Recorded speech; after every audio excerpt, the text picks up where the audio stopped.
ప్రార్థన చేసుకుందాం. ప్రియ పరలోకమందున్న మా తండ్రి, మీ ఘనమైన ఉన్నతమైన నామానికి స్తుతులు చెల్లిస్తున్నాం. మరి రాత్రికాల సమయంలో తండ్రి, చలిగా ఉన్నప్పటికీ కూడా తండ్రి, దివ్యమైన వాక్యం పట్ల ఆసక్తి కలిగి తండ్రి, మరి వారంలోనైనా కొన్ని రోజులు ఎక్కడో దూర ప్రాంతంలో ఉన్నప్పటికీ తండ్రి, మీ ఆత్మ బంధము చేతనైనా వినటానికి ఇష్టపడుతున్న విధానాన్ని బట్టి ధన్యవాదాలు తండ్రి. ఇదిగోనైనా ఈ సమయం తండ్రి గూగుల్ మీట్ ద్వారా వాక్యం నేర్చుకుంటున్నా మీ బిడ్డలందరికీ మీ కృపను తోడుగా ఉంచండి. చెప్తున్న నాకు వాక్శక్తిని, సమయోచితమైన జ్ఞానాన్ని అనుగ్రహించండి. మేమంతా తండ్రి మీ మనస్సును గుర్తెరిగి మీకు ఇష్టలుగా బ్రతికి మీరున్న మహాలోకానికి చేరుకునే భాగ్యాన్ని మా అందరికి అనుగ్రహించమని కోరుకుంటూ యేసుక్రీస్తు వారి పవిత్రమైన నామమున ఈ ప్రార్థన అడిగి వేడుకుంటున్నాం మా తండ్రి. ఆమేన్. ప్రియులారా, మరి నేటికి గాను ఏర్పాటు చేయబడిన ఈ పాఠాన్ని మనం కొద్ది నిమిషాలు ధ్యానం చేద్దాం. మనిషి ఊహల్లో దేవునికి చోటుందా అనే పాఠాన్ని మనం నేర్చుకుందాం. మనిషి ఊహల్లో దేవునికి చోటుందా? ప్రియమైన దేవుని వాళ్ళరా, ఈ భూమి మీద సకల కోటి జీవరాశుల్లో కేవలం మనిషి మాత్రమే ఊహాజనితుడిగా మనకు కనపడతాడు. మరి జంతువులకు ఊహించే శక్తి లేదా అంటే ఉన్నప్పటికీ కూడా అది తాత్కాలికమే అని చెప్పాలి. మనిషికి ఉన్నంత ఊహాశక్తి మరి జంతువులకు ఉన్నట్టుగా మనకు కనపడదు. ఎందుకంటే ఈరోజు దేవుడు చేసిన సృష్టికి మానవుడు ప్రతి సృష్టి చేయగలుగుతున్నాడు. ఎందుకంటే దేవుడే చెప్పాడు, నీ చేతి పనుల మీద వానికి అధికారం ఇచ్చి ఉన్నావని చెప్పేసి. దేవుడు చేసిన ప్రతి దానికి కూడా మనిషి మరలా డూప్లికేట్ తయారు చేస్తున్నాడు. ఒక జీవం పోసే విషయంలో తప్ప మనిషి అన్ని చేయగలుగుతున్నాడు. దేవుడు గుండెని చేశాడు, మనిషి మరలా ఏం చేస్తున్నాడు? ట్రాన్స్ప్లాంటేషన్ ద్వారా మరలా కృత్రిమమైన గుండెని తయారు చేసి మనుషుల్లో పెడుతున్నాడు. అలాగే ఏదన్నా కవాటాలు పాడైపోతే అవి కూడా మనుషులు కృత్రిమంగా తయారు చేసి పెడుతున్నారు. మొన్ననే న్యూస్ వచ్చిందండి, ఆ రక్తాన్ని కూడా తయారు చేసే టెక్నాలజీ పెరిగిందని చెప్పేసి మన న్యూస్ లో చెప్పారు. మరి అది ఎంతవరకు సాధ్యమో కాదు తెలియదు, కానీ మొత్తానికి ఈ దేవుడు చేసిన సృష్టిలో మనిషి ఎన్నో ఆలోచనలు కలిగి ప్రతి సృష్టి చేసే ప్రయత్నంలో ఉన్నాడు. రోబోను తయారు చేశాడు. ఈరోజు మనుషులు చేసే పనులన్నీ అవి చేస్తున్నాయి లేదా? చేస్తున్నాయి. కానీ ఏ జంతువు అయినా తన స్థానంలో మరో రూపాన్ని తయారు చేసి నేను చేసే పనులు ఇవి చేయాలన్నట్లుగా ఇంత టెక్నాలజీని జంతువులు అభివృద్ధి చేసుకున్నాయంటే లేదండి. ఎందుకంటే వాటికి ఊహించే శక్తి లేదు, మనకు ఉన్నది. అవి వాటికి ఊహించే శక్తి ఉన్నప్పటికీ కూడా అది తాత్కాలికం అని చెప్పాలి. దేవుడు కలుగజేసిన సృష్టిలో మనిషి మాత్రమే కేవలం ఊహాజనితుడిగా మనకు కనబడుతున్నాడు.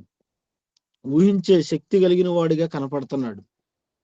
అందుకే ఈరోజు చూడండి, మనం జంతువులకు లేని ఫెసిలిటీస్, లగ్జూరియస్ లైఫ్ అంతా కూడా ఎవరు అనుభవిస్తున్నారు? మనమే అనుభవిస్తున్నాం. జంతువులకి ఏమైనా మనలాంటి జీవితాలు ఉన్నాయా? ఇంటిలో కోడిని పెంచుకుంటాం, మనం కుక్కను పెంచుకుంటాం, పిల్లులు పెంచుకుంటాం, రకరకాల జంతువులు పెంచుకుంటాం, ఆవులు గేదెలు పెంచుకుంటాం. చలికాలం రాగానే మనం అంతా స్వెటర్లు వేసుకుంటాం, జెర్కిన్లు వేసుకుంటాం, రగ్గులు కప్పుకుంటాం, దుప్పట్లు కప్పుకుంటాం. అలాగే పక్క బిల్డింగ్ లో ఉంటాం, మనం వేడిగా ఉండటానికి స్లాబులు వేసిన ఇళ్లలో ఉంటున్నాం మనం. మరి జంతువులు అలాంటి ఆలోచన శక్తి కలిగి అవి కూడా ఇల్లు కట్టుకోవటం, అలాగే స్వెటర్లు తొడుక్కోవటం, ఇలాంటివి ఏమైనా ఉన్నాయి? రగ్గులు కప్పుకోవటం లేవు. కోడిని బయట మనం గూట్లో వేసేసాము, ఎంత చలైనది ఎక్కడ ఉండాలి? బయటే ఉండాలి. అలాగే గేదెలు ఎక్కడ ఉండాలి? బయటే ఉండాలి. పిల్లులు, ఆవులు ఎక్కడ ఉండాలి? బయటే ఉండాలి. కుక్కలు అన్ని కూడా మనలాగా వచ్చి బెడ్ మీద పడుకో కదా, వెచ్చదనం కోసం పడుకుంటాయి మన పక్కన. పడుకుంటే మాత్రం మనం ఊరుకుంటాం ఏంటి? కర్ర తీసుకుని 2 కొట్టి బయటికి పంపించేస్తాం. అవునా కదా? అంటే మనలాగా అవి మంచి జీవితాన్ని అనుభవించే అదృష్టం వాటికి లేదు.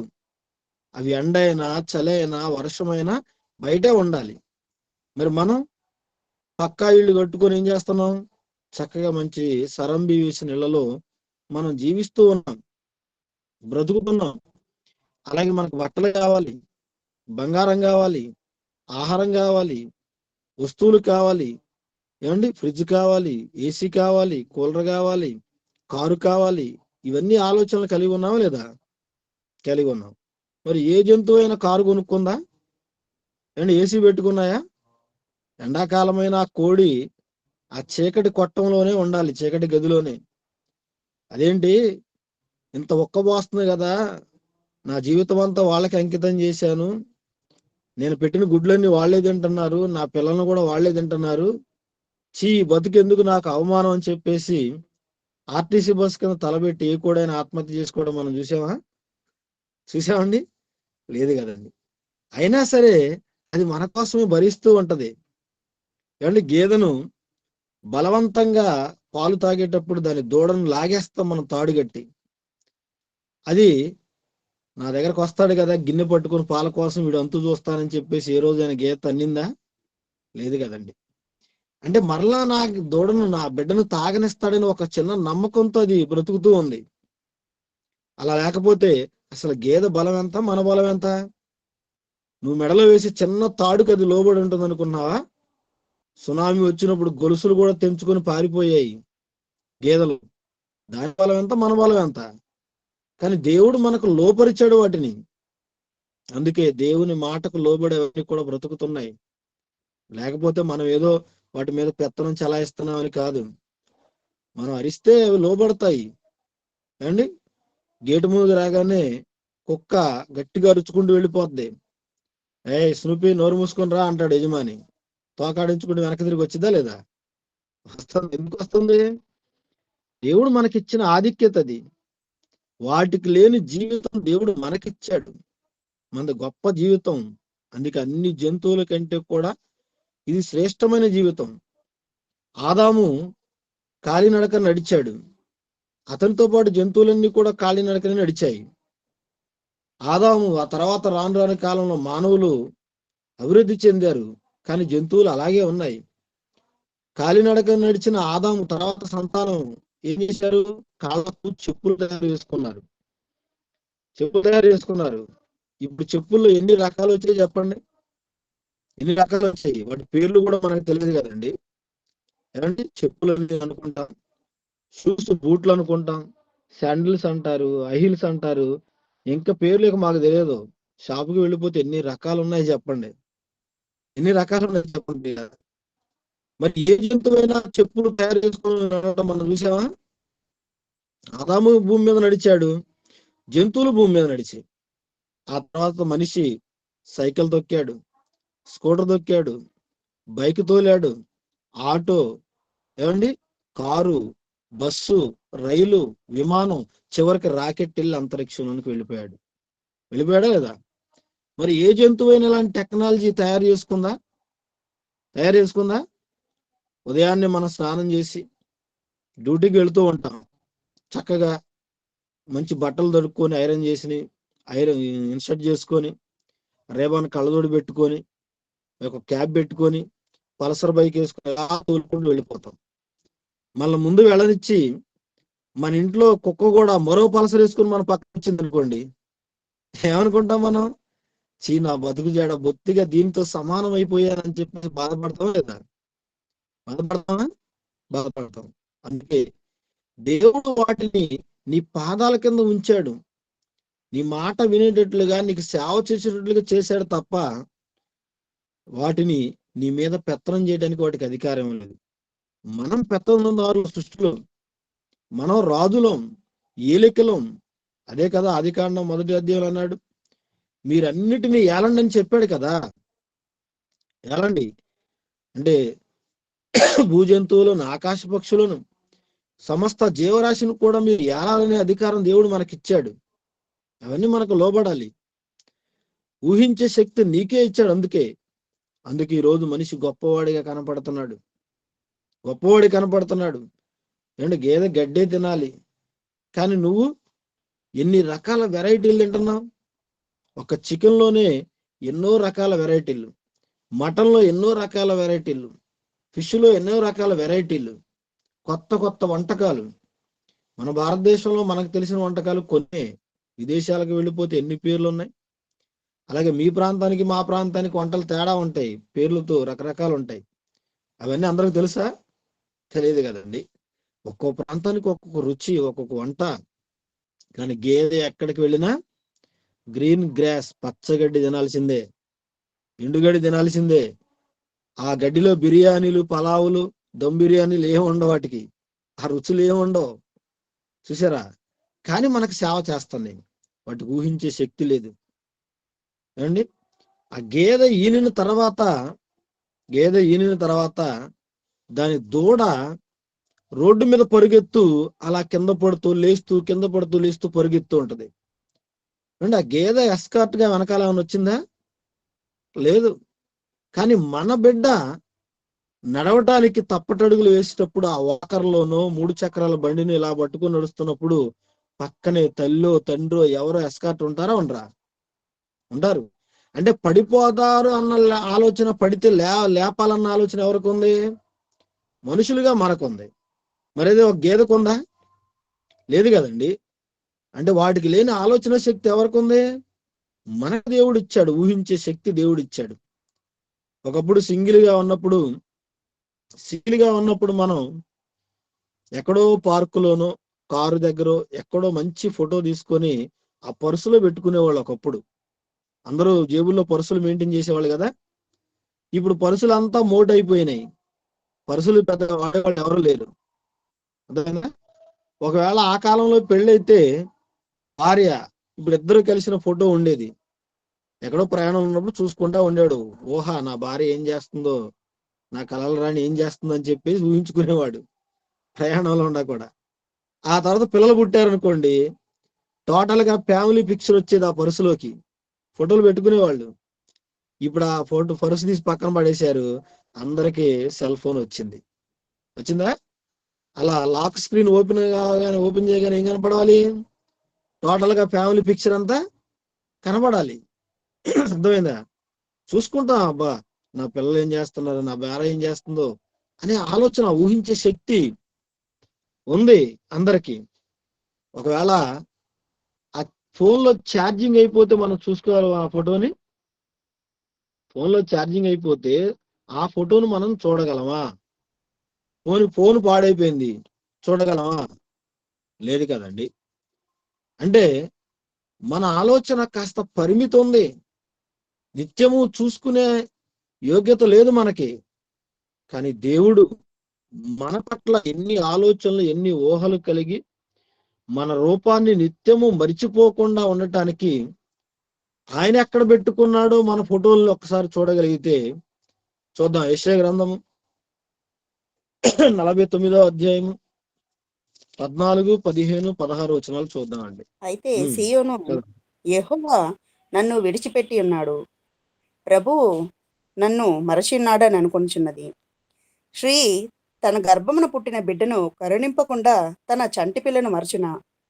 వారైనా మరచుదురు గాని నేను నిన్ను మరువను. చూడుము, నా అరచేతుల మీదనే నిన్ను చెక్కుకొని ఉన్నాను. నీ ప్రాకారములు నిత్యము నా ఎదుటనున్నవి. చాలండి. చూశారు కదా, ఇక్కడ ఎంతవరకు మనకు 15, 16 వచనాలే చదువుకుంటాం. అసలు దేవుడు ఎందుకు ఈ మాటలు చెప్తున్నాడనేది ఆ పై వచనం చదివితే గానీ మనకు అర్థమవుతుంది. మనం ఎంతవరకు చదువుకున్నా ఈ మాటలే చదువుకుంటా కదండి. 15, 16 వచనాలు. 14 ఎవరు పెద్దగా చదవరు. ఇశ్రాయేలీయులు చెరలోనికి వెళ్ళిపోయారు. వాళ్ళు చేసిన తప్పులను బట్టి దేవుడు ఏం చేశాడు? వాళ్ళకు బుద్ధి రావాలని అష్షూరీయులకు అప్పగించాడు, అలాగే బబులోనీయులకు అప్పగించాడు, అలాగే మాదీ పారసీకులకు అప్పగించాడు. ఇలా ఎన్నో సామ్రాజ్యాలకు ఆయన అప్పగించాడు. వాళ్ళకు బుద్ధి వచ్చినప్పుడు మరలా వాళ్ళని విడిపించడం దేవుడు చేస్తా ఉన్నాడు. ఇప్పుడు వీళ్ళు చెరలోనికి వెళ్ళిపోయారు. యెషయా ప్రవక్త కాలంలో చెరలోనికి వెళ్ళిపోయిన తర్వాత వాళ్ళు నలగొట్టబడుతున్నారు శత్రువుల చేత. శత్రురాజులు వీళ్ళ మీద పెత్తనం చేస్తున్నారు. వీళ్ళకి స్వేచ్ఛ లేకుండా పోయింది. బ్రిటిష్ వాళ్ళు ఎలా మనల్ని నలగొట్టారో అలాగే వీళ్ళను కూడా బానిసలుగా చేసి వాళ్ళు ఏం చేస్తున్నారు, ఇబ్బంది పెడుతూ ఉన్నారు. అప్పుడు వీళ్ళు దేవునికి మొరపెడుతూ ఉన్నారు. ఇక వాళ్ళు మొరపెట్టిన దేవుని దగ్గర నుంచి మరి వీళ్ళకి సమాధానం రాకపోవటంతో బాధపడుతూ ఏమన్నారంటే, అది సియోను యెహోవా నన్ను విడిచిపెట్టి ఉన్నాడు, ప్రభువు నన్ను మరిచి ఉన్నాడని అనుకొనుచున్నది. సియోను అంటే ఎవరండి? సియోను కుమార్తెలారా అన్నాడు. సియోను కుమార్తెలారా ఎవరు? యెరూషలేము కుమార్తెలు. ఏమండి, ఈ యెరూషలేము యోధాకి రాజధాని పట్టణం. అలాగే ఇశ్రాయేలును సూచించున్నది సియోను అనే పేరు. సియోను కుమార్తెలారా, నా నిమిత్తం ఏడవకండి, మీ నిమిత్తం మీ పిల్లల నిమిత్తం ఏడవని చెప్పాడా లేదా? చెప్పాడు. అంటే సియోను అంటే ఇశ్రాయేలు అందరికీ సంబంధించిన మాట అన్నమాట. ఇప్పుడు వీళ్ళు చెరలోకి వెళ్ళిపోయారు కదా యూదులు. వాళ్ళు అనుకుంటున్నారు, ఇదిగో ఇక దేవుడు నన్ను విడిచిపెట్టేశాడు, ఆయన నన్ను మరిచిపోయాడక, ఇక మాకు స్వాతంత్రం లేదు, ఈ శత్రు దేశంలో మేము బానిసలుగా ఇక చచ్చిపోవాల్సిందని చెప్పేసి అనుకుంటున్నారట. వాళ్ళు అనుకున్నారు. అప్పుడు దేవుడు ఒక అభయం ఇస్తున్నాడు వాళ్ళకి.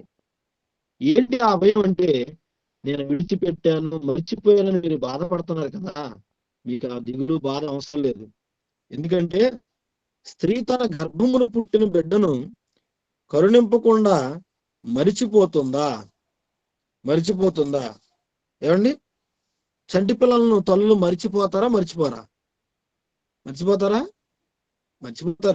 ఎందుకు మర్చిపోరు? సొలొమోను కాలంలో ఏమండి, ఒక తల్లి బిడ్డ పక్కలో ఉన్నాడన్న సంగతి మర్చిపోయి ఏం చేసింది? Very good. మీద పడితే ఆ బిడ్డ ఊపిరి ఆడక చచ్చిపోయిందా లేదా? ఏమండి, పిల్ల తల్లి అంటే ఎలా ఉండాలండి? బాలింతరాలంటే చంటి పిల్ల తల్లి ఎలా ఉండాలి? చీమ చుట్టూ అంటే లేవాలి. అంత అలర్ట్ గా ఉండాలన్నమాట బాలింతరాలు. ఇప్పుడు ఈ తల్లి బిడ్డ చచ్చిపోయిందన్న విషయం గమనించి ఆ పక్కనే ఉన్న తల్లి బిడ్డను తీసుకొని చచ్చిన బిడ్డను అందులోకి మార్చేసింది అనమాట. వీళ్ళరా, ఇప్పుడు ఈ తల్లి ఒకవేళ నిద్రపోతూ అనుకుందాం, ఈ తల్లి బిడ్డను మారుస్తుంటే ఆ తల్లి ఏం చేసింది? అది కూడా నిద్రపోతే. అర్థమైందా లేదా? చూసారా? అంటే మర్చిపోయారా లేదా? బిడ్డల్ని మర్చిపోయారా లేదా? నిద్రలోనైనా నీ తల్లి నిన్ను మర్చిపోతుంది. నిద్రలోనైనా మర్చిపోతారు తల్లులు, కానీ దేవుడు మాత్రం మర్చిపోడట. నేను మర్చిపోయాను, విడిచిపెట్టాను నువ్వు ఎందుకు అనుకుంటున్నావు? నేను మర్చిపోలేదు. ఏమండి, రాజు అయిన బెన్హదది కాలంలో ఇప్పుడు వాళ్ళు ఏం చేశారు? ఇద్దరు తల్లులు చుట్టూ ముట్టడి దెబ్బ కట్టడంతో ఇశ్రాయేలు రాజ్యం చుట్టూ తినటానికి తిండి లేక కడుపు బుడ్డిన బిడ్డను ఏం చేశారు? వాళ్ళు వండుకొని తిన్నారు. ఇప్పుడు రాజుగారి దగ్గరకు వచ్చి ఆ స్త్రీ కేకలు వేస్తుంది. రాజుగారు ప్రాకారం మీద తిరుగుతున్నాడు. రాజా, ఇదిగో నేటి దినానికి మనకి ఏమీ లేదు తినటానికి, నీ బిడ్డను నాకు ఇచ్చి వండుకొని తిందాం అన్నప్పుడు ఇద్దరం వండుకొని తిన్నాం. మరలా ఈ రోజు బిడ్డను వండుకొని తిందామంటే నాకు ఇవ్వటం లేదు దాని బిడ్డను అని చెప్పగానే రాజుగారు బట్టలు చించేసుకున్నారు. అంత కరువు వచ్చింది. అంటే ఆ కరువులో మాతృత్వపు మమకారాన్ని కూడా మర్చిపోయారు వాళ్ళు. మర్చిపోయారు లేదా? మర్చిపోయారు కదండి. ఏమండి, జంతువులే మర్చిపోవు, అలాంటిది మనుషులు మర్చిపోయారా లేదా? అందుకే దేవుడు అన్నాడు, వారైనా మర్చిపోతారు కానీ నేను నిన్ను మరవను. నువ్వేదో నీకు వచ్చిన కష్టాన్ని బట్టి చెరలోకి వెళ్ళి బాధపడిపోతున్నావు. చూడు, అసలు నిన్ను ఎక్కడ నేను జ్ఞాపకం పెట్టుకోవడానికి, గుర్తు చేసుకోవడం ప్రతిదినము ఏం చేశానంటే అరచేతిలో చెక్కుకున్నాను అంటున్నాడండి. ఎక్కడ చెక్కున్నాడట మన రూపాన్ని? ఎక్కడ చెక్కున్నాడు? అరచేతిలో. పిల్లరా, పుస్తకాలు మనం చదువుకున్నాం. ఈ చర్మం అడ్డుకోత, నిలువు కోత ఫోటోలు చదువుకున్నాం లేదా? 7 పొరలుగా ఉంటుందని చదువుకున్నాం. ఈ చర్మానికి కాస్త గాయం అయితే పెద్ద నొప్పే ఉండదండి, తట్టుకోగలం మనం. ఇంజెక్షన్ చేస్తే తట్టుకుంటావా లేదా? తట్టుకున్నావా? కావాలని చేయించుకుంటున్నాం. ఈ చర్మం వేరు, ఈ అరచేతిలో ఉన్న చర్మం వేరు, అలాగే అరకాల్లో ఉన్న చర్మం వేరు. దీనికి గాయం అయితే తట్టుకోగలం మనం, కానీ ఈ చేతికి గాయం అయితే మనం భరించలేము నొప్పి. ఎక్కడ గుప్తే ఇంజక్షన్ ఎక్కడ గుప్తారనుకోండి, తట్టుకోగలం మనం? చాలా నొప్పిగా ఉంటది.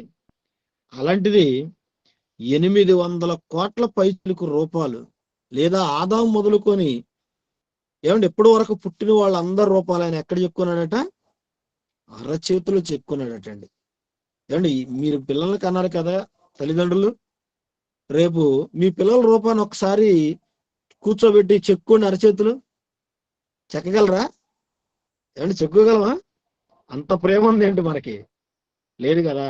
కానీ దేవుడు ఏమన్నాడంటే, ఇదిగో నా అరచేతిలో చెక్కున్నాను మీ రూపాన్ని, నా అరచేతిలో చెక్కున్నాను నిత్యము మరిచిపోకుండా ఉండటానికి. ఏమండి పరుసులో ఫోటో కొంతకాలానికి పాడైపోయింది, సెల్ ఫోను ఏమండి ఇది పాడైపోతే ఆ ఫోటోలు వెళ్ళిపోతాయి. కానీ చేతిలో చెక్కుంటే ఆయన ఎక్కడుంటే అక్కడ చూసుకోవటమే కదా మన రూపాలు. చూసారా దేవుడు ఎలాంటి వాడు? దేవుని ఊహల్లో నీకు అంత స్థానం ఉంది. నిత్యము మరిచిపోకుండా ఉండటానికి ఆయన చెప్పుకున్నాడు. మరి మనకు స్థానం ఉందా? మన ఊహల్లో దేవునికి చోటు ఉందా? ఉందండి? లేదు కదండి. అందుకే ప్రపంచ ప్రజలందరూ చెడిపోయారు. వాళ్ళ ఊహల్లో దేవుడు లేడు. ఉంటే ఈ ప్రపంచం ఎందుకు నేరాలు ఘోరాలు చేస్తూ నిత్యము ఏమండి కోర్టు చుట్టూ తిరుగుతారు, పోలీస్ స్టేషన్ చుట్టూ తిరుగుతారు, పంచాయతీలు తిరుగుతున్నారు. అదే మనుషుల ఊహల్లో దేవుడు ఉంటే అసలు తప్పు చేస్తాడా? తప్పు జరుగుతుందా? ఏమండి అలాంటి గొడవలతో సంబంధమే ఉండదు కదా.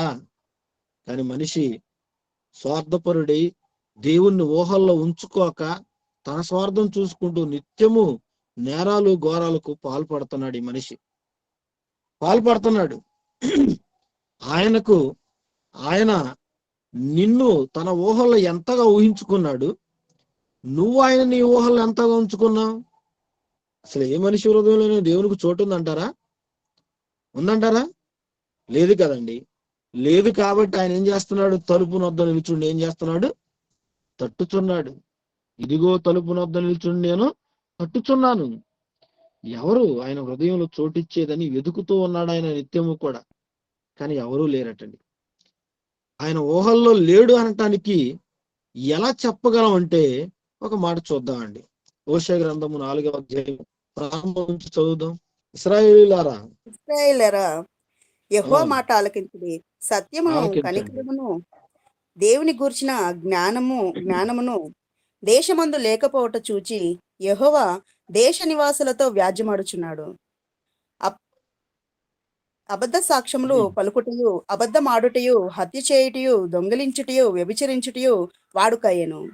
జనులు కన్నము వేసెదరు, మానక నరహత్య చేసెదరు.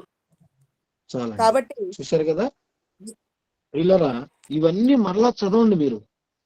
మనుషుల్లో జరుగుతున్నవి ఇవేనా? ఇంకేమైనా ఉన్నాయా? అందరిలో ఇదే కదండి జరిగేది. అన్ని దేశాల్లో జరుగుతున్నది ఇదే, అన్ని ప్రాంతాల్లో జరుగుతున్నవి ఇవే. ఏంటట? మొట్టమొదటిగా మనిషి చేసే తప్పు ఏంటో తెలుసా? అబద్ధం ఆడటం అండి. అబద్ధం ఆడటం. చూడండి, ప్రతి వారం గూగుల్ మీట్ జరుగుతుందని అందరికి తెలుసు, లింక్ కూడా షేర్ చేస్తారు.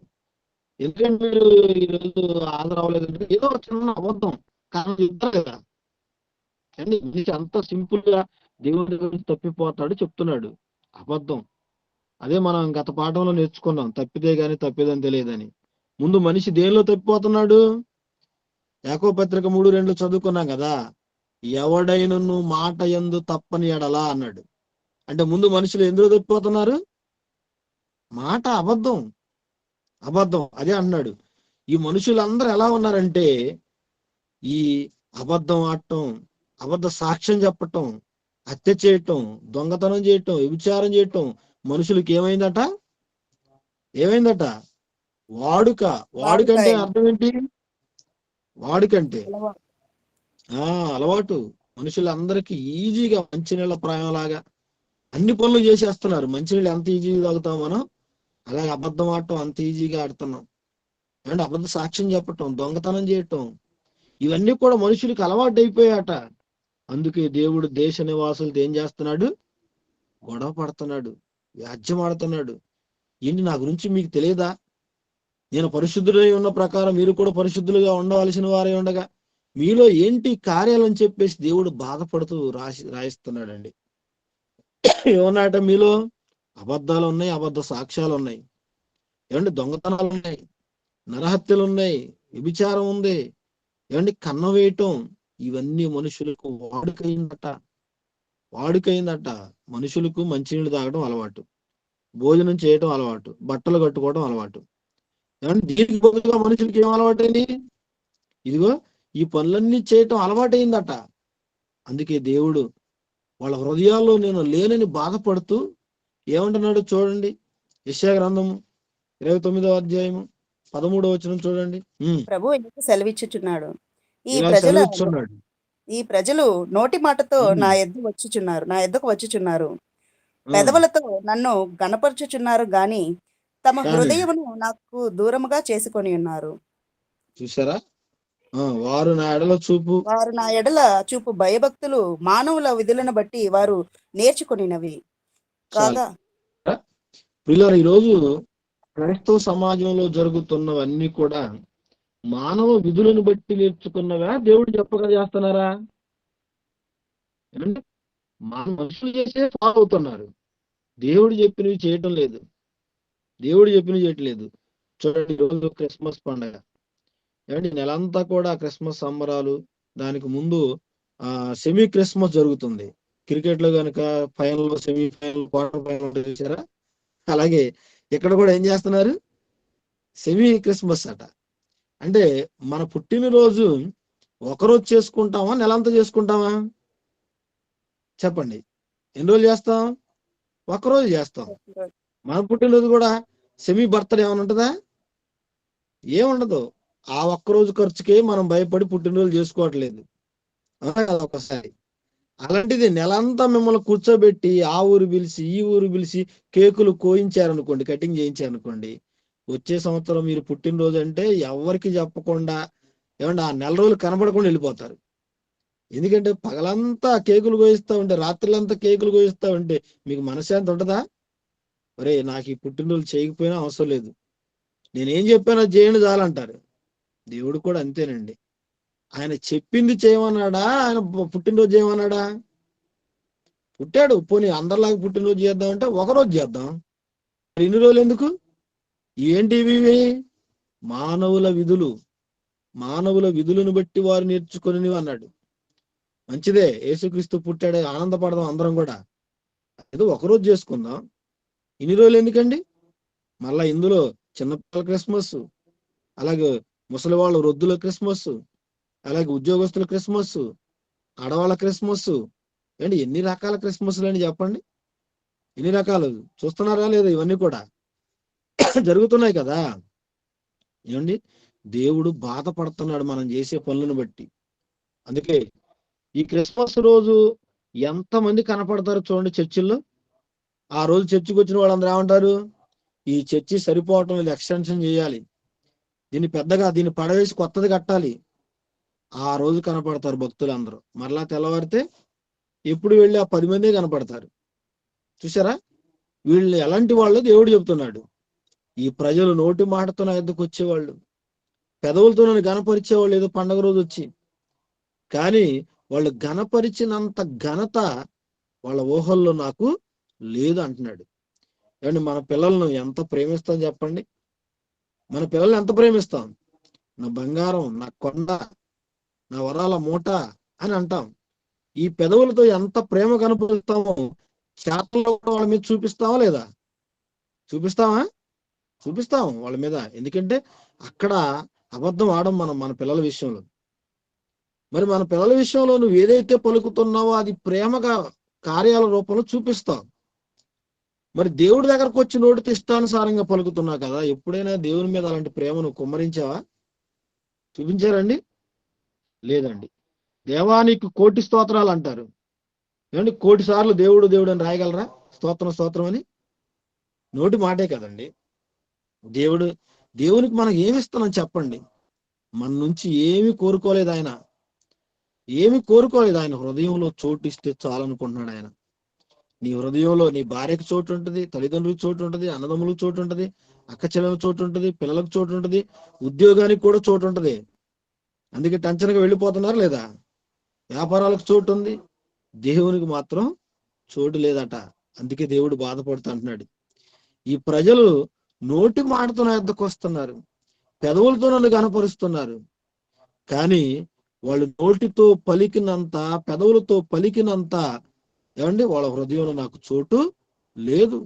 ఉంటే ఎందుకండి తలుపు బయట నిల్చొని తలుపు తడుతూ ఉంటాడు ఆయన? ఇదిగో తలుపు నొద్ద నిల్చొని నేను తట్టుచున్నానని ఎందుకన్నాడు ఆయన? అంటే మనం నటిస్తున్నాం తప్ప దేవుడి దగ్గరకు వచ్చి యథార్థంగా జీవించటం లేదు, యథార్థంగా జీవించటం లేదు. అందుకే దేవుడు ఒక మాట అన్నాడు చూడండి, సామెతల గ్రంథము 3వ అధ్యాయము 5-6 వచనాలు చూద్దామండి. 5-6 వచనాలు చూద్దాం. నీ స్వబుద్ధిని ఆధారం చేసుకొనక నీ పూర్ణ హృదయముతో యెహోవా యందు నమ్మకముంచుము. నీ ప్రవర్తన అంతటి యందు ఆయన అధికారమునకు ఒప్పుకొనుము. అప్పుడు ఆయన నీ త్రోవలను సరళము చేయును. చాలండి, చూశారు కదా? నీ స్వబుద్ధిని ఆధారం చేసుకొని ఏమండి నువ్వు నడుచుకోకూడదట. ఏమండి మనకు తోచిందే, మనకు నచ్చిందే, ఇదే దేవునికి నచ్చిందని మనం అనుకోకూడదట. మనం తిన్నదే దేవుడు తింటాడని నువ్వు తీసుకెళ్ళి అట్టికాయ పెట్టావు అనుకో, దేవుడు తింటాడా? తింటాడండి? నువ్వు తినే యాపిల్ తీసుకెళ్ళి దేవుడికి పెట్టావు అనుకో, ఆయన తింటాడా? నీ స్వబుద్ధిని ఆధారం చేసుకోవద్దు, నీ ప్రవర్తన అంతటి మీద ఆయన అధికారానికి ఒప్పుకో అంటున్నాడు. నిజంగా దేవుని అధికారానికి భయపడే వాళ్ళు ఎంతమంది ఉన్నారు చెప్పండి ప్రియులారా? దేవుని అధికారానికి భయపడేవాళ్ళు 10 గంటలకు ఆరాధన అంటే 10 గంటలకు వచ్చేవాళ్ళు ఉన్నారా? ఉన్నారా? అదే ఆఫీసులో బాసు సీసీ కెమెరాల్లో ముందు ఉన్న మానిటర్లో చూస్తున్నాడు కాబట్టి ఏం చేస్తారు? అవసరమైతే 2 నిమిషాలు ముందుగానే వెళ్ళిపోతారు. వెళ్తారా లేదా? వెళ్తారు. అక్కడేమో ప్రభుత్వానికి భయపడి వెళ్ళిపోతున్న ముందు ప్రభువుకు మాత్రం భయపడి చర్చికి రావటం లేదు. వస్తున్నారా? కొంతమంది మరీ విచిత్రం, ఆశీర్వాదానికి వస్తారు, కొంతమంది రొట్టె ద్రాక్షరసం తీసుకునే సమయానికి, కొంతమంది కానుకల పాటకి, ఇలా ఉన్నారు. ఎక్కడ మన జీవితంలో ఆయన అధికారానికి ఒప్పుకున్నది? మనం ఎక్కడండి ఆయన అధికారానికి లోబడుతున్నాము? నీ స్వబుద్ధిని ఆధారం చేసుకోవద్దు. ఆ దేవుడను ఏమనుకోవాలే, అయ్యగారు ఏమనుకోవాలే, ఎప్పుడు వెళ్ళినా పర్వాలేదులే అని అనుకోవద్దట. నీ స్వబుద్ధిని ఆధారం చేసుకోనక నీ ప్రవర్తన అంతటి మీద దేవుని అధికారానికి ఒప్పుకో అన్నాడు. దేవుని అధికారానికి ఒప్పుకో అన్నాడు. దావీదు అలాగే లోబడ్డాడండి, అలాగే లోబడ్డాడు. కీర్తనల గ్రంథం 17వ అధ్యాయము 3వ వచనం చూడండి. కీర్తనల గ్రంథము 17వ అధ్యాయము 3వ వచనాన్ని ధ్యానం చేద్దాం. కీర్తనల గ్రంథం 17:3.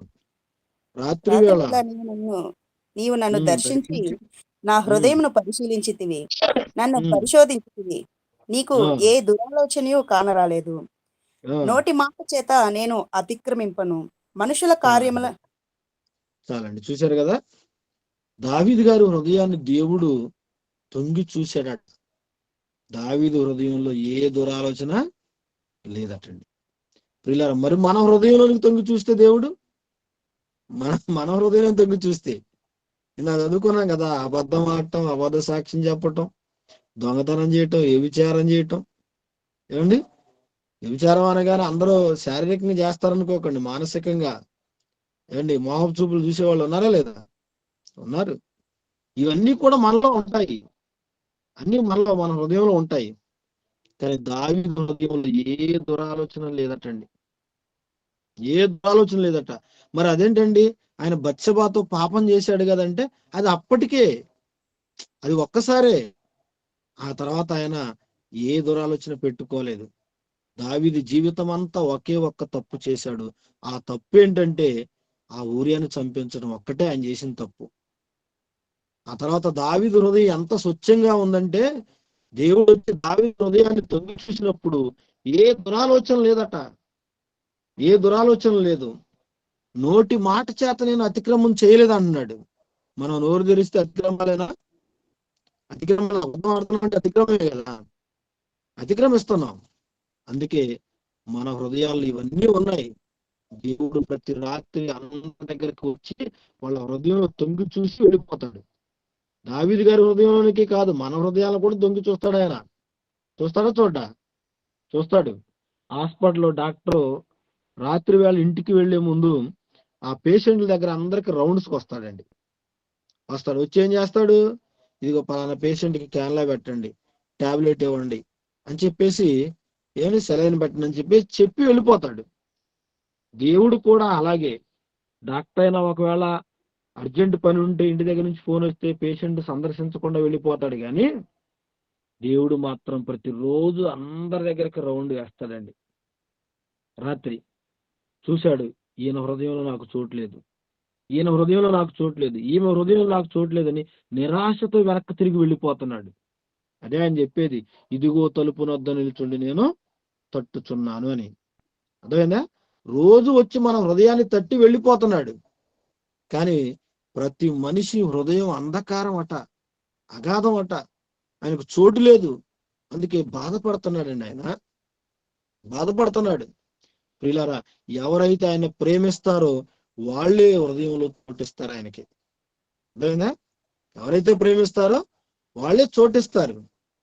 చూడండి, అబ్బాయి ఊహల్లో అమ్మాయి ఉందనుకోండి, ఆ అమ్మాయిని ఎలాగైనా ప్రేమించాలి, పెళ్లి చేసుకోవాలన్న ఆలోచనతో ఏం చేస్తాడు, ఈ చేతి మీద ఎక్కడో గీసుకుంటాడు, పేరు చెప్పుకుంటాడు అనమాట. అది ఫోన్లో వాట్సాప్ తీసి పంపిస్తాడు. పాపం పిచ్చి మొహం తెలియదు కదా, నా కోసం అమ్మో రక్తం గారిన పేరు చెప్పుకున్నాడని చెప్పేసి పెళ్లి చేసుకుంటది అనమాట. అది మాయ ప్రేమని ఆవిడకి తెలియదు. పెళ్ళైన తర్వాత మరలా, ఏమండి పెళ్లికి ముందు నా పేరు చెప్పుకున్నారు కదా, మరి ఒకసారి చెప్పుకోండి చూద్దాం అన్నది అనుకోండి, ఏమంటాడు, నోరు మూసుకో అంటాడు. అర్థమైందా? ఎంత మాయ అనమాట. హృదయంలో చోటు లేదు, ఏదో అమ్మాయి మీద కోరికతో అలా నటించాడు అంతే. దేవుడు అలా అనుకోవట్లేదండి మనల్ని అందరినీ కూడా. స్వచ్ఛమైన ప్రేమ అయింది. ఆయన ప్రేమించాడు కాబట్టి మనం పరలోకానికి చేరుకోవడానికి ఏమి కావాలో అవన్నీ సిద్ధం చేశాడు ఈ భూమి మీద. సిద్ధం చేశాడా లేదా? ఆయన సిద్ధపరిచినవి ఏమండి కళ్ళకు కనపడలేదు, చెవులకు వినబడలేదు, మనుషు హృదయానికి గోచరం కాలేదన్నాడా లేదా? ఏమండి ఈ కంటితో చూడని మనం అనుభవిస్తున్నావా లేదా? అనుభవిస్తున్నావా? నవగ్రహాలు మనకు కనపడుతున్నాయా? అవి మన కోసం తిరుగుతున్నాయా లేదా? నక్షత్రాలన్నీ మనకు కనపడుతున్నాయా? వాటి వల్ల మనం జీవిస్తున్నామా లేదా? అంటే దేవుడు మన కొరకు ఎన్ని ఏర్పాట్లు చేశాడో చూడండి. కానీ మనం ఇంత చేసిన ఆ దేవుణ్ణి మనం ఏం చేశాం? మర్చిపోయాం. ఏ మనిషి ఊహల్లోనండి దేవునికి చోటు ఉంది? ఏ మనిషి ఊహల్లో దేవునికి చోటు ఉంది? లేదండి. భార్య, భర్త, పిల్లలు, ఉద్యోగం, వ్యాపారం, ఏమండి పాడి పంటలు, మనుషుల ఊహల్లో ఇవే ఉన్నాయి. దేవుని కోసం ఆలోచించే వాళ్ళు ఎవరు లేరు. దేవుణ్ణి ప్రేమిస్తే దేవుడు అన్ని చెప్తాడు మనకి. దేవుణ్ణి ప్రేమించే వాళ్ళు ఉన్నారా? క్లాసులో టీచర్ ఉంటుందండి, అండ్ మంచిగా చదివే వాళ్ళని ప్రేమిస్తారు. ఇంకా ఎక్కువ మార్కులు సాధించడానికి ఇంకా వాళ్ళకి టిప్స్ చెప్తా ఉంటారు, ఏమండి మంచి సూత్రాలు చెప్తారు, అలా బిహేవియర్ గురించి చెప్తూ ఉంటారు. బాగా చదువుకోవాలి, గొప్పవాళ్ళ వాళ్ళని ప్రేమిస్తేనే చెప్తారు, ప్రేమించకపోతే ఎవరు చెప్పరు. మొన్న 10th క్లాస్ పాస్ అయినప్పుడు కర్నూలులో ఒక అమ్మాయి అండి, చాలా పేద అమ్మాయి. ఆమె ఒకరోజు స్కూల్కి వస్తే అండ్ మరొక రోజు రాదట. 3 రోజులు పనులకు వెళ్ళే తల్లిదండ్రులతో 3 రోజులు స్కూల్కి వచ్చేది. అండ్ ఈ 3 రోజులు వచ్చినా కానీ పిల్లలందరికంటే ఎక్కువ మార్కులు వస్తున్నాయి, బాగా చదువుతుంది. అప్పుడు టీచర్లు ఆమెను ప్రేమించి అమ్మా 10వ తరగతిలో నువ్వు మంచి మార్కులు రావాలంటే ఇదిగో ఇలా చదవాలని చెప్పినప్పుడు అమ్మాయి రిజల్ట్ చూస్తేనండి 503 మార్కులు వచ్చాయండి. చూసారా?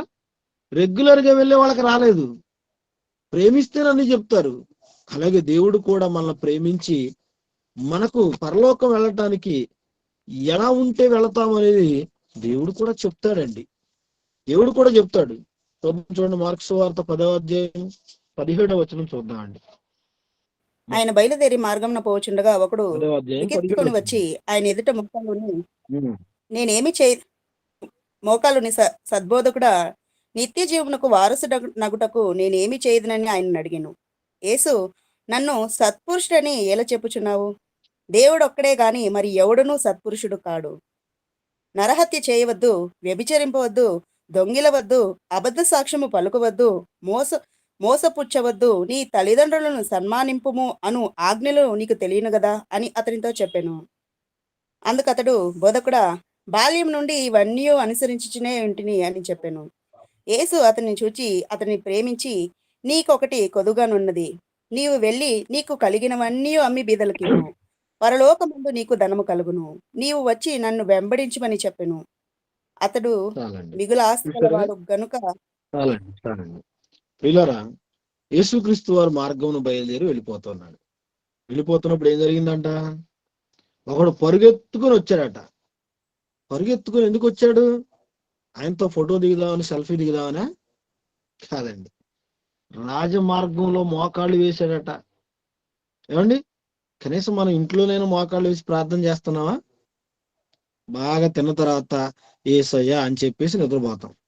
మరలా లేస్తే మరలా ఏసయ్యా. అంతేకాని మోకాళ్ళు వేసి ప్రార్థన చేస్తామండి మనం అసలు? కొన్ని చర్చిలో మోకాళ్ళు వేస్తామా? ఎవరైనా చూస్తే ఏమైనా అనుకుంటారేమని గిల్టీనెస్ గా ఫీల్ అవుతాం మనం. కానీ అతను అలా అనుకోలేదు. ఎవరు ఏమనుకున్నా పర్వాలేదు, నాలో ఉన్న ప్రతి అనుమానం ఇతను మాత్రమే నివృత్తి చేయగలడు, ఆ సందేహాలన్నిటికీ సమాధానం చెప్పగలడు ఈయన మాత్రమే అని చెప్పేసి అందరూ ఏమనుకున్నా పర్వాలేదు నామోషిగా ఫీల్ అవ్వకుండా వెళ్ళి మోకాళ్ళు వేశాడట ఆయన ముందు.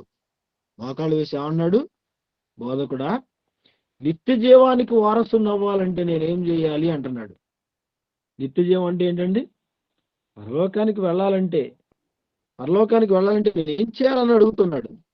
అప్పుడు యేసుక్రీస్తు వారు చెప్పారు, నీకు తెలుసు కదా ధర్మశాస్త్రం రాయబడిన ప్రధానమైన ఆజ్ఞలు నీకు తెలుసు కదా అనగానే అతనిలో 1000 ఏనుగుల బలం వచ్చిందండి. ఎందుకు వచ్చింది? బాల్యం నుంచి ఇవన్నీ పాటిస్తున్నాను అన్నాడు. అతను నిజం చెప్పాడా అబద్ధం చెప్పాడా? ఏమండి, బాల్యం నుంచి పాటిస్తున్నానని నిజం చెప్పాడా అబద్ధం చెప్పాడా? నిజమే చెప్పాడండి. నిజమే చెప్పాడు. ఒకవేళ అబద్ధం చెబితే యేసుక్రీస్తు వారికి తెలియదా? అసలు ఇశ్రాయేలులో 10 ఆజ్ఞలు పాటించిన వాళ్ళు ఎవరైనా ఉన్నారా? ఎవరూ లేరు. కానీ ఇతను 10 ఆజ్ఞలు పాటించాడంటే చాలా గొప్పవాడు, మంచివాడే. పాటించాడు కాబట్టే యేసుక్రీస్తు వారు అతన్ని ప్రేమించారు. పాటించకపోతే నోరు మొయ్యి, నా ముందు అబద్ధం ఆడుతూ అనాలిగా, అనలేదు కదా, పాటించాడు. అప్పుడు అతనిని ప్రేమించి అన్నాడు. అంటే ప్రేమించిన వాడికి అన్ని సీక్రెట్లు చెప్పబడతాయా? ఏమంటే ప్రేమిస్తేనే కదండి హృదయంలో ఉన్నవన్నీ చెప్పుకుంటాం. ఏమంటే భార్యతో చెప్పలేనిది కూడా ఎవరితో చెప్పుకుంటారు? స్నేహితులతో చెప్పుకుంటారు లేదా? ఎందుకంటే వాళ్ళిద్దరి మధ్య ఉన్న బాండింగ్ అలాంటిది.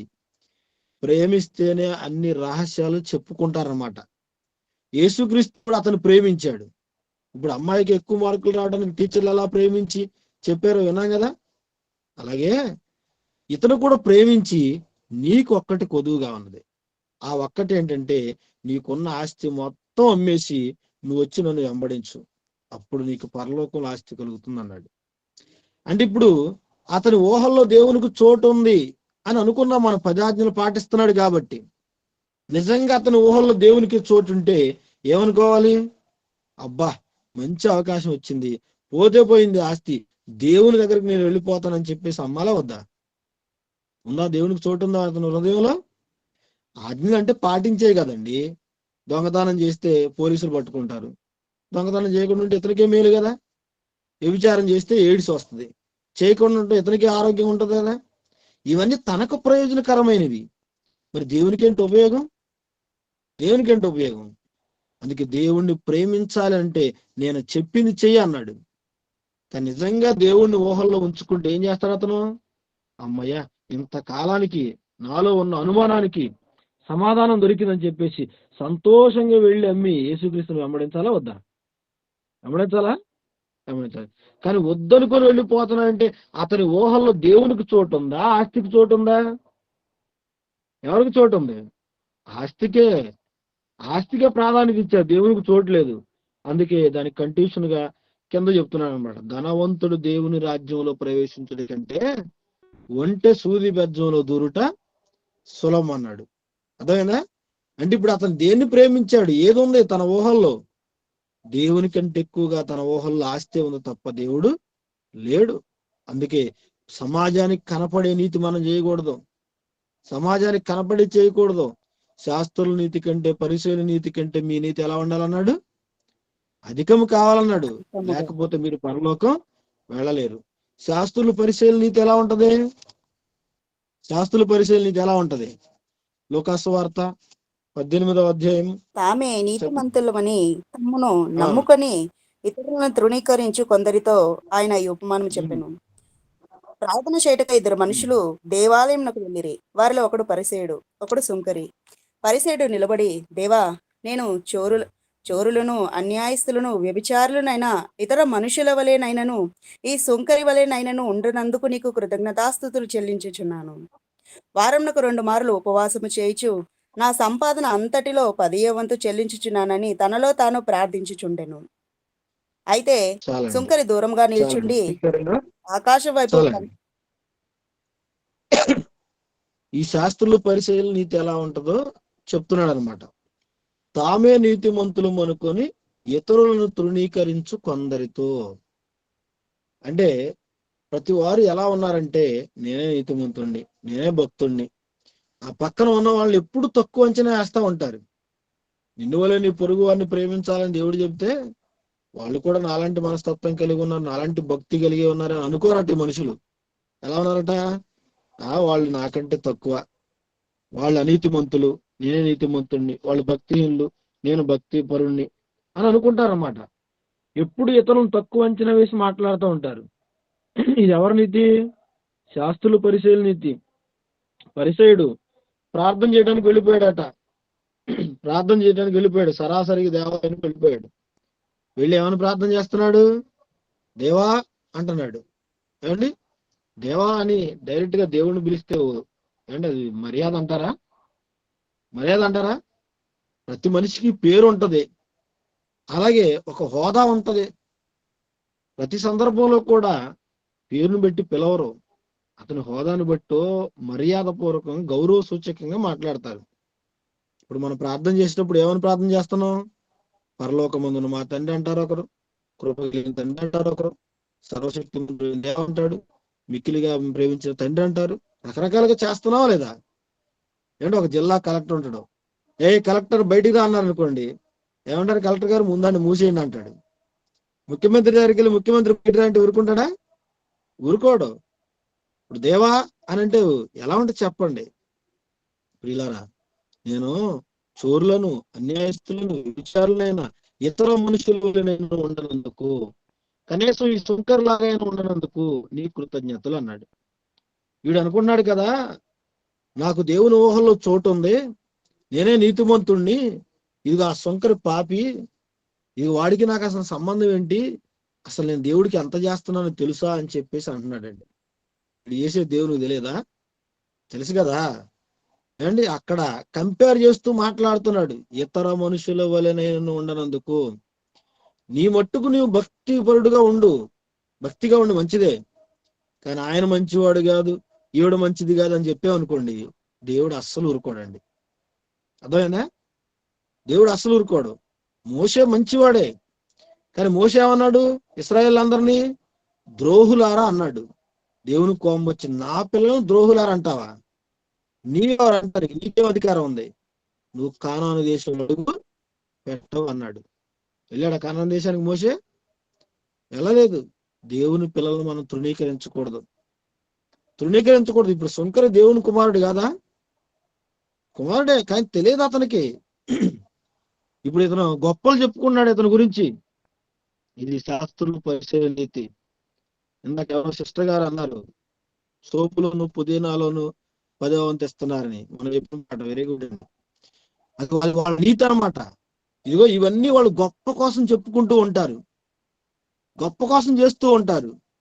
వాడి ఊహల్లో దేవుడు ఉన్నాడా? ఉంటే దేవుడు ఏం చెప్పాడు? కుడి చేతితో చేసింది ఎడమ చేతికి తెలియకుండా చేయమన్నాడు. మరి వీడు గొప్పగా చెబుతున్నాడంటే దేవుని కోసం చేశాడా, పబ్లిసిటీ కోసం చేశాడా? దేనికోసం చేశాడు? పబ్లిసిటీ కోసం చేశాడు. పైగా గొప్పగా మాట్లాడుకుంటూ దేవాలయానికి వెళ్ళి గట్టిగా ప్రార్థన చేస్తున్నాడు. కానీ ఇతని ఊహల్లో దేవుడు లేడు, ఆ సుంకరి ఊహల్లో ఉన్నాడు. సుంకరి నాలాంటి పాపాత్ముడు పవిత్రమైన దేవాలయంలోకి వెళ్ళటానికి కూడా అర్హుడు కాదు. ఆకాశం ఆయన సింహాసనం, ఆకాశం వైపు తేరి చూడటానికి కూడా నాకు అర్హత లేదని చెప్పేసి ఏం చేశాడు? దూరంగా నిలబడి రొమ్ము కొట్టుకుంటూ ఒకే ఒక మాట అండి, ఏమని? దేవా, పాపినైన నన్ను కరుణించు అన్నాడండి. కరుణించండి. ఇప్పుడు అతనికంటే ఇతడు నీతిమంతుడిగా తీర్చబడి తన ఇంటికి వెళ్ళాలని రాయబడిందా లేదా? ఇప్పుడు ఎవరి ఊహలో దేవుడు ఉన్నాడు? మనం గొప్పలు చెప్పుకుంటే మనలో దేవుడు ఉన్నాడు. నిన్ను తగ్గించుకో. సుంకరి తగ్గించుకున్నాడు, హెచ్చింపబడ్డాడు. అదే చెప్తున్నాడు, తనను తాను తగ్గించుకున్న వాడు హెచ్చింపబడతాడు. మనం అన్ని గొప్పలు చెప్పుకోవడమే, కానీ మాటల్లో ఉన్నంత ఘనం హృదయంలో దేవునికి చోటు లేదు. హృదయంలో దేవునికి చోటు లేదు. అందుకే చెప్తున్నాడు, మనుషుల్లో ఘనముగా ఎంచబడిన దేవుని దృష్టికి అసహ్యం అన్నాడు. వీడు గొప్పలు చెప్పుకున్నాడు, వీడి గురించి గొప్పలు చెప్పుకున్నాడు. ఇలాంటి వాళ్ళు దేవునికి ఇష్టలు కాదట. లూకాసు వార్త 16వ అధ్యాయం 15వ వచనం చూడండి. ఆయన మీరు మనుషుల ఎదుట నీతిమంతులని అనిపించుకున్నవారు గాని దేవుడు మీ హృదయం నుండి ఎరుగును. మనుషులలో ఘనముగా ఎంచబడినది దేవుని దృష్టికి అసహ్యము. చాలండి. ఇప్పుడు ఈ పరిసైడ్ పోయి నీతిమంతుడు అనిపించుకోవడానికే కదా లిస్టు చెబుతున్నాడు దేవునికి. దేవా, నేను అంత చేశాను, ఇంత చేశాను, వారానికి 2 సార్లు ఉపవాసం ఉన్నాను, 10వ భాగం ఇస్తున్నాను చెప్పుకున్నాడంటే గొప్ప కోసమే కదా. ఇది మనుషుల్లో ఘనం, కానీ దేవుని దృష్టికి అసహ్యం అన్నాడు. నువ్వు ఇచ్చేది చెప్పుకోని అవసరం లేదు, చెప్పుకోవాలని మనం చేసేది దేవుని కోసం చేసావా, మనుషుల్లో గొప్ప కోసం చేశారా? దేవుని కోసం చేశారు. చెప్పుకోని 10 మందిలో గొప్ప కోసం ఆరాటపడిన అవసరం లేదు. మనం చేసేది మన దేవునికి మనకు తెలిస్తే చాలండి. దావీదు యథార్థ హృదయవంతుడై ఆయన చక్కగా దేవునిలో ఉన్నాడు. దేవుడంటే ఇష్టం. చక్కగా సితార పట్టుకొని పాటలు పాడుతూ ఉన్నాడు, పాటలు రాస్తా ఉన్నాడు, తండ్రి అప్పగించిన గొర్రెలను కాస్తా ఉన్నాడు, యథార్థవంతుడిగా ఉన్నాడు. అది నచ్చింది దేవునికి. ఆయన దావీదు యథార్థత ఎలాంటిదంటే, నా తండ్రి అప్పగించిన గొర్రెల్లో ఒక్కటైనా నువ్వు నశించకూడదు అని సింహంతో ఎలుగుబంటితో పోరాడాడు. దేవునికి అది నచ్చింది. ఇదిగో, నోరు లేని మూగజీవులను ఎంత శ్రద్ధగా పరిపాలన చేస్తే ఇశ్రాయేలు నా ప్రజలు ఇంకే వీళ్ళని ఎంత శ్రద్ధగా పరిపాలిస్తాడని ఎక్కడో కొండ ప్రాంతంలో గొర్రెలు కాచుకుంటున్న దావీదుని తీసుకొచ్చి ఏం చేశాడు? సింహాసనం మీద కూర్చోబెట్టాడండి. సింహాసనం మీద కూర్చోబెట్టాడు. ప్రియులరా, దావీదు హృదయంలో దేవునికి చోటు ఉంది, ఆయన ఊహల్లో దేవునికి చోటు ఉంది. మరి నీ హృదయంలో, నా హృదయంలో దేవునికి చోటు ఉందా? అంటే మన పైకి చెప్పుకునే వాళ్ళంగా కనపడకూడదు. దేవునికి ఇష్టమైన వారిగా ఆయన పనులు చేసి నిరూపించాలి. ప్రియులరా, మనుషుల్లో ఘనంగా ఎంచబడుతున్నారు. పేదవాళ్ళు ఉంటారండి, హాస్పిటల్లో రోగులు ఉంటారు, రాజకీయ నాయకులు వెళ్ళిపోయి పేషెంట్కి ఒక అరటికాయ, ఒక యాపిల్ కాయ, 2 కాయలను ఈ చెయ్యి పట్టుకోలేదా, మోయలేదు ఈ చెయ్యి, మోస్తదే. కానీ ఈ 2 పళ్ళు అందించినప్పుడు ఈ చేతికి అటు 10 చేతులు, ఇటు 10 చేతులు వస్తాయండి పక్కన ఉన్న వాళ్ళు. పైగా పేపర్లో ఫోటో కోసం పోజులు ఇస్తా ఉంటారు. చూసారా, ఇది ఎవరి కోసం చేశారు? పబ్లిసిటీ కోసం, ఎవరో మనసులో స్థానం సంపాదించాలని. అండి, నిజంగా దేవుడి మీద ప్రేమ ఉంటే ఆ 2 కాయలు అంతమంది చూస్తున్న ఫోటోల కోసం ఎందుకు? తీసుకెళ్లి సైలెంట్గా ఇచ్చి రావచ్చు కదా. మనుషుల్లో గొప్ప కోసం. పిల్లరా, మంచి చేసిన వాళ్ళ మీదేమో కేసులు పెడుతున్నారు. కరోనా టైంలో ఏమండి, సినిమా యాక్టర్ సోనూ సూద్ అని ఒక అతను ఉన్నాడు. అతను బస్సులు పెట్టించి, భోజనాలు పెట్టి, వాటర్ బాటిల్ కొని వాళ్ళ సొంత ప్రాంతాలకు తరలించాడు. అలాగే ఒక అమ్మాయి, ఒక తండ్రి భుజం మీద, మెడ మీద కాడేసుకొని పొలం దున్నుకుంటుంటే వాళ్ళ మీద జాలిపడి ట్రాక్టర్ కొనిచ్చాడు. మంచి పని చేశాడా? మంచి పని చేశాడు. ఈ పని చేసినందుకు అతని మీద ఇన్కమ్ ట్యాక్స్ వాళ్ళు రైడింగ్ చేశారండి. చూసారా అంటే మంచి చేయలేరు. అదే కంగనా రనౌత్ అని ఇంకొక ఆవిడ ఉంది, అదే సినీ ఫీల్డ్ లో, బూత్ పాటకు డాన్స్ చేసింది. ఆమెకు పిలిచి పద్మశ్రీ ఎలాంటి వాళ్ళు చూడండి. పైగా ఆవిడ ఇప్పుడు మనకు మంత్రిగా ఉందనుకుంటా, ఎంపీగా ఉంది ప్రస్తుతం భారతదేశంలో. బీజేపీ గవర్నమెంట్ లో ఎంపీగా ఉందనుకుంటా. వీళ్ళారా చూడండి. అంటే ఇవన్నీ దేని కొరకు చేస్తున్నారు? మంచి చెడు సమాజంలో అంటే దేవుడి కంటే లోక సంబంధం కార్యక్రమాలు ఎక్కువైపోయాయి. అందుకే చూడండి, పెద్దవాళ్ళు అంటారు, ఒరే మరీ ఎంత మంచివాడు అయితే ఎలా బ్రతుకుతారా అని అంటారు. అంటే నువ్వు మంచివాడుగా ఉండకూడదురా, కాస్త చెడిపోరా అని చెప్పడమే కదా అది. కాస్త లోకం అనుసరిస్తున్న విధి విధానాలను నేర్చుకోవాలనే కదండి అని అంటారు. మంచిగా ఉంటే మన్నించదటి సమాజం. అందుకే యేసుక్రీస్తు వారిని సిలువ వేశారా లేదా? వేశారు. ఈ మనుషులు మంచివాళ్ళు కాదు. మరి ఊహల్లో దేవునికి చోటు లేదు. మన వ్యక్తిగత పనుల మీద, మన ఏమండి వ్యవస్థ మీద ఉన్నంత ఆలోచన దేవుడి కార్యక్రమాల మీద లేదండి. అందుకే దేవుడు బాధపడిపోతున్నాడు. మత్తయి సువార్త 6వ అధ్యాయము 25వ వచనం చూడండి. అందువలన నేను మీతో అందువలన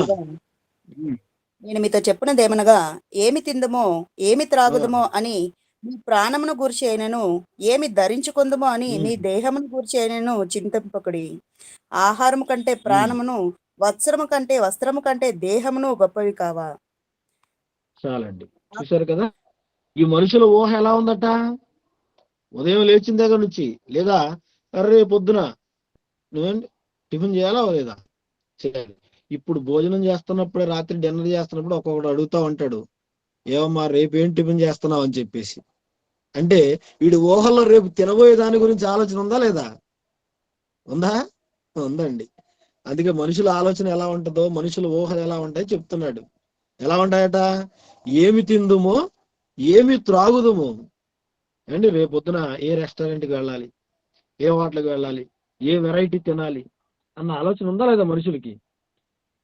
ఏమి తిందుమో ఏమి తాగుదాము, అలాగే ఏమి ధరించుకుందాము. రేపు క్రిస్మస్ పండగ.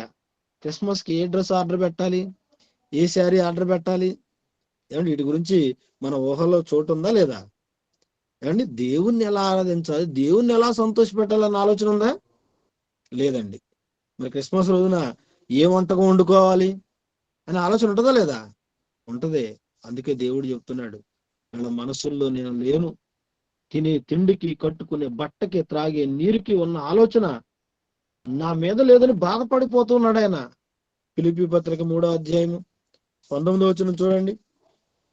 ఫిలిప్పీ పత్రిక 3వ అధ్యాయము 19వ వచనం. నాశనమే వారి అంతము, వారి కడుపే వారి అంతము, వారి కడుపే వారి దేవుడట. ఏమండి ఇప్పుడు దేవుడు ఉండవలసిన స్థానంలోకి మరొక దేవుడు వచ్చి చేరాడట. ఏ దేవుడు ఆ దేవుడు? కడుపు దేవుడు అండి. ఏమండి దేవుడికి దండం పెట్టకపోయినా పర్లేదట, కడుపుకి అన్నం పెట్టకపోతే ఈ దేవుడు అస్సలు ఊరుకోడట. ఏమండి ఉదయం లేవగానే ఈ దేవుడికి నైవేద్యం పెట్టాలి కదా. ఉదయం లేచిన దగ్గర నుంచి పూజ ప్రారంభం అవుతుంది కదా ఈ దేవుడికి. అవుతుందా అవుదా? ఏమండి రాత్రి వేసిన గిన్నెలన్నీ ఆవిడ వింబార్ తీసుకొని ఈవిడ దోవుతా ఉంటది, ఈయన బ్రష్ తీసుకొని ఈయన దోవుతా ఉంటాడు. అంటే అర్థం ఏంటి? ఈ దేవుడికి పూజ ప్రారంభమైంది. ఆ దేవుడు త్వరగా రా తీసుకురా అని అన్నాడు ఆ దేవుడు. అమ్మయ్య మొత్తానికి ఉదయం టిఫిన్ పెట్టాం ఈ దేవునికి. మరలా మధ్యాహ్నం లంచ్ వరకు ఏం మాట్లాడాలనుకుంటే కుదరదు. ఇప్పటి నుంచో ప్రారంభించు, మరలా లంచ్ వండు. ఈ దేవుడు ఊరుకుంటాడా? ఊరుకోడు. అంటే నీ ఊహల్లో తిని త్రాగి ధరించుకునే వాటి మీద ఉన్న ఆలోచన అసలు దేవుడి మీద ఉందంటారా? లేదు. అందుకే మనుషుల ఊహల్లో దేవునికి చోటుందా? లేదు కదండి. చూడండి, అర్ధరాత్రి అపరాత్రి అనక రోడ్లు ఏమో తిరుగుతున్నారు క్రిస్మస్ అనుకుంటా. దేవుడి గురించి అర్థమైతే అలా తిరగటం కాదు. వాళ్ళందరూ భక్తులు కాదు. వెళ్ళి తెలియని వాడికి సువార్త ప్రకటించండి. ఒక పాపి రక్షింపబడితే పరలోకంలో అధిక సంతోషం అన్నాడు. అది చేస్తే నిజమైన క్రిస్మస్. అని మనం వండుకొని మనం తింటే దేవుడు అక్కడ బాధపడుతున్నాడు, పుట్టాడు, దుఃఖంలో ఉన్నాడు. పాపిని మార్చండి రా, పాపిని మారటానికి ఏదైనా చేయండి అన్నాడు. మనం ఏం చేస్తున్నాం? లక్షల రూపాయలు ఖర్చు పెట్టి పండగలు చేస్తున్నాం. మనం చేసుకుందాం, మంచిదే, ఆయన పుట్టాడు, చేద్దాం. కానీ ఎంతమంది దేవుని తెలియని వాళ్ళు ఉన్నారు, వాళ్ళందరికి సువార్త చెప్పొద్దా? సువార్త చెప్పొద్దా? అలా ఎవరైనా ఒక పాపి మారు మనసు పొంది బాప్తీసం పొందిన రోజు ఆ రోజు జరపాలండి నిజమైన క్రిస్మస్. ఎందుకంటే క్రీస్తు వాళ్ళలో ఉదయించాడు, వాళ్ళ హృదయాలు ఆయనకు చోటిచ్చారని చెప్పేసి. కానీ ప్రారంభం నుంచి చూస్తే ఎప్పటి వరకు మనుషుల హృదయాల్లో చోటు లేదు. దేవుడు బాధపడుతూ ఏమన్నాడు చూడండి, ఆదికాండము 6వ అధ్యాయము 5వ వచనం చూడండి. నడుల చెడుతనము భూమి మీద గొప్పదనియు, వారి హృదయం యొక్క తలంపులలోని ఊహ అంతయు ఎల్లప్పుడూ కేవలము చెడ్డదనియు యెహోవా చూచి, తాను భూమి మీద నరులను చేసినందుకు యెహోవా సంతాపము నుండి తన హృదయంలో నొచ్చుకొనెను. చాలండి. హృదయములో నొచ్చుకోవడం అంటే అర్థం ఏంటండి? హృదయ కంపన. ఏమండి, హృదయంలో నొచ్చుకోవటం అంటే మనం ఏమండి గుండె నొప్పి వచ్చిందంట, హార్ట్ స్ట్రోక్ వచ్చిందంట. అలాగే దేవునికి కూడా మొట్టమొదటిగా హృదయంలో బాధ కలిగిందట. ఎందుకు బాధ కలిగిందంటే వారి ఏమండి హృదయం యొక్క తలంపుల్లోని ఊహ అంతయు కేవలము చెడ్డది అన్నాడు. అంటే ఎవరి ఊహల్లో దేవునికి చోటు లేదట. అందుకే పెట్టాం పాట, మనిషి ఊహల్లో దేవునికి చోటు ఉందా అని చెప్పేసి. ఉందా మనుషుల హృదయాల్లో? అండ్ హోషేయ గ్రంథంలో చదువుకున్నాం కదండి, ఇశ్రాయేలుతో వ్యాజ్యం ఆడుతున్నాడు. ఎందుకంటే అబద్ధం ఆడటం, అబద్ధ సాక్ష్యం చెప్పటం, దొంగతనం చేయటం, వ్యభిచారం చేయటం, నరహత్య చేయటం, మానక కన్నం వేయటం. వారి ఊహల్లో దేవుడు ఉంటే ఇలాంటివి జరుగుతాయా? యేసుక్రీస్తు ఊహల్లో దేవుడు ఉన్నాడు. అందుకే ఆయన హింసిస్తున్న తండ్రి వీరేం చేస్తున్నారు వీరికి తెలియదన్నాడు. దేవుడు మనలో ఉంటేనండి ఎదుటివాడు ఎలాంటి వాడైనా వాడిని క్షమిస్తాం, ప్రేమిస్తాం, దేవుని గురించి వాళ్ళకి తెలియజేస్తాం మన ఊహలో దేవుడు ఉంటే. అలాగే నోవాహు తన ఊహలో దేవుని పెట్టుకున్నాడు. ఏమంటే వాడ నిర్మిస్తూనే ఏమంటే సువార్త ప్రకటన చేస్తున్నాడా లేదా? చేస్తున్నాడు. అంతమంది ఎందుకు జలప్రళయంలో నీట మునిగి చచ్చిపోయారు? ఎందుకు చచ్చిపోయారండి? మరి ఊహల్లో దేవుడు లేడు. ఉంటే వచ్చి వాడెక్కేవాళ్ళే లేదా? వాడెక్కేవాళ్ళు.